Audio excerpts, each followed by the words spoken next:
Hello there, welcome to our channel Login Helps again. Hope you are doing fine. I'm back with another tutorial video, and today I'll be showing you how to log into your very account from your desktop. And now without further ado, let's start right into the video. But before that, don't forget to like, subscribe, and hit that bell icon for more videos.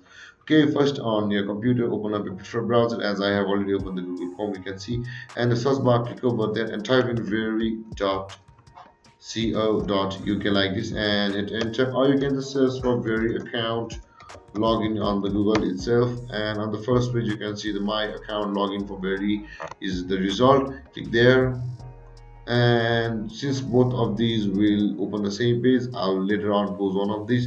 Now to log in to our very page, you can see the account option here on the top right corner of your screen. Click on the account option, and after that login page has been displayed. And now to log into your existing customer account, just click here and type in your account number and enter your password over here, and enter your postcode, and then click on sign in to log into your very account. Or if you are just a new customer, just click on over here on register to sign up for a new very account. And there guys, this is how you log into your very account. And if you have any confusions or questions regarding the topic, don't hesitate to comment in the comment section below, and don't forget to like, subscribe, and hit that bell icon for more videos. Thank you for watching guys. Peace.